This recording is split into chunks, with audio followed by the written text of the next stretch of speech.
I was interested on this topic due to my previous experience working with WordPress, and also because of the security issues that I have in some of my websites, since the CMS work both on PHP and MySQL.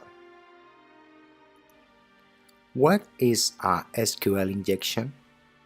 It's a form of web attack that's tried to gain access to the database executing malicious SQL statements, pieces of code that are commonly called malicious payloads.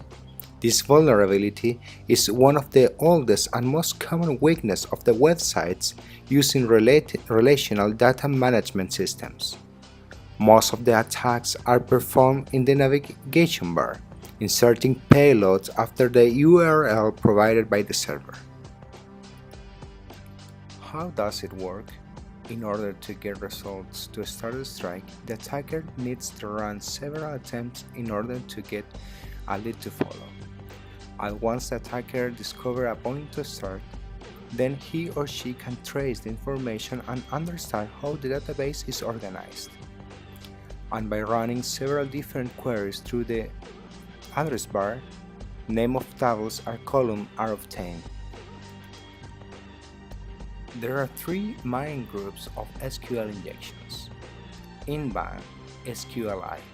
This is the most common and is divided into error-based. This is a technique that relies on the error message displayed by the database in order to get relevant information about the structure of the database and the name of the tables and columns. Union-based. This attack uses the results of the two or more select statements. Inferential SQLI. This is the slowest process to make a SQL injection, but is also the most dangerous type of attack. Inferential SQLI is better known as blind attack, since the attacker is not able to see until the database are reconstructed with the information retrieved, sending payloads. The data are calculated observing the response of the server and its behavior during the attacks. Out-of-band SQLI. This attack is not very common and is used when the instability of the servers makes the execution of the inferential attack impossible.